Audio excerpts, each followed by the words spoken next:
ಇನ್ನು ಭಾವನಾತ್ಮಕ ತಿರುಗೇಟು ಕೊಟ್ಟಿದ್ದಾರೆ ಬಾನು ಮುಷ್ತಾಕ್ ಅವರು. ಬಾಗಿನದ ಕವನದ ಮೂಲಕ ಭಾವನಾತ್ಮಕವಾಗಿ ಮಾತನಾಡಿದ್ದಾರೆ. ಈ ಮಣ್ಣಿನ ವಾರಸುದಾರಿಕೆ ಎಲ್ಲರಿಗೂ ಇದೆ ಅಂತ ಹೇಳಿದ್ದಾರೆ. ಹಿಂದೂ ಧರ್ಮದ ಬಗ್ಗೆ ನನ್ನ ಸಂಬಂಧ ಎಂತಹದ್ದು ಅನ್ನೋದನ್ನು ಆತ್ಮಚರಿತ್ರೆಯಲ್ಲಿ ಹೇಳಿದ್ದೀನಿ.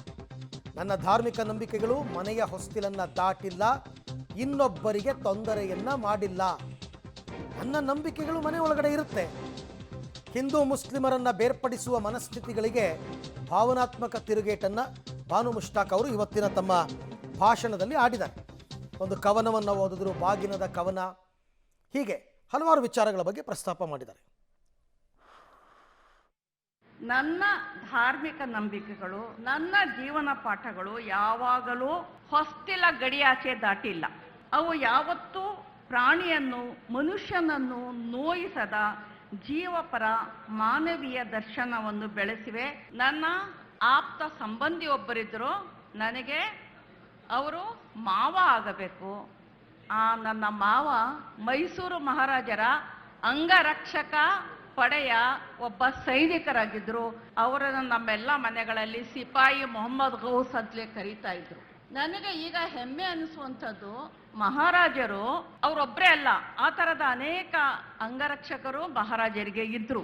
ನನಗೆ ಈಗ ಅನಿಸುವಂಥದ್ದು, ಮಹಾರಾಜರು ಜಯಚಾಮರಾಜೇಂದ್ರ ಒಡೆಯರ್ರವರು ಮುಸ್ಲಿಮರನ್ನ ನಂಬಿ, ಮುಸ್ಲಿಮರ ಬಗ್ಗೆ ಅನುಮಾನ ಪಡದೆ ತಮ್ಮ ಅಂಗರಕ್ಷಕ ಪಡೆಯ ಸದಸ್ಯರನ್ನಾಗಿ ಮಾಡಿಕೊಂಡು ಅವರ ಬಗ್ಗೆ ಭರವಸೆ ಇಟ್ಟಂತಹ ಪ್ರಸಂಗ ನನಗೆ ನಿಜವಾಗಿಯೂ ಬಹಳ ಹೆಮ್ಮೆ ತರುವಂಥದ್ದು, ಬಹಳ ಆಪ್ಯಾಯಮಾನವಾದದ್ದು ಅಂತ ನಾನು ನಿಮ್ಗೆ ಹೇಳಿಕೊಳ್ಳಿಕ್ಕೆ ಇಷ್ಟಪಡ್ತೀನಿ.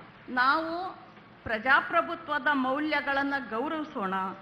ನಾವು ಪರಸ್ಪರರ ನಂಬಿಕೆಗಳನ್ನು, ಸಂಸ್ಕೃತಿಗಳನ್ನು ಗೌರವಿಸುವುದರ ಮೂಲಕ ನಮ್ಮ ಬದುಕನ್ನು ಶ್ರೀಮಂತಗೊಳಿಸೋಣ. ಈ ನೆಲದ ಸುಗಂಧವು ಐಕ್ಯತೆ ಆಗಲಿ. ಈ ನೆಲದ ಹೂಗಳು ಸೌಹಾರ್ದದಿಂದ ಕೂಡಿವೆ. ಈ ನೆಲದ ಬಿಸಿಲು ಕೂಡ ಮಾನವೀಯ ಪ್ರೀತಿಯ ಪ್ರತೀಕವಾಗಿದೆ. ಸೊ ಇದೆಲ್ಲವೂ ಕೂಡ ಕೆಲವೊಂದು ಭಾವನಾತ್ಮಕ ತಿರುಗೇಟನ್ನು ಬಾನು ಮುಷ್ತಾಕ್ ಅವರು ಇವತ್ತಿನ ತಮ್ಮ ಭಾಷಣದಲ್ಲಿ ಕೊಟ್ಟಿರ್ತಕ್ಕಂಥದ್ದು. ತಾಯಿ ಚಾಮುಂಡೇಶ್ವರಿಯೇ ನನ್ನನ್ನು ಇಲ್ಲಿಗೆ ಕರೆಸ್ಕೊಂಡಿದ್ದಾಳೆ ಅನ್ನುವಂತಹ ಮಾತನ್ನು, ಜೊತೆಗೆ ನನಗೆ ನಂಬಿಕೆಗಳಿವೆ, ಇದೆಲ್ಲದರ ಬಗ್ಗೆ ನನಗೆ ನಂಬಿಕೆಗಳಿದೆ. ವೈಯಕ್ತಿಕವಾದ ಕುಟುಂಬದ ನಂಬಿಕೆಗಳು ನಮ್ಮ ಮನೆಯ ಹೊಸ್ತಿಲನ್ನು ದಾಟಿ ಬಂದಿಲ್ಲ ಅನ್ನುವಂತಹ ಮಾತನ್ನು ಆಡಿ ದಸರಾ ಉದ್ಘಾಟನೆ ಮಾಡಿರೋದು ನನಗೆ ಬಹಳ ಖುಷಿ ತಂದಿದೆ ಅಂತಕ್ಕಂಥ ಮಾತನ್ನು ಕೂಡ ಆಡಿರ್ತಕ್ಕಂಥದ್ದು.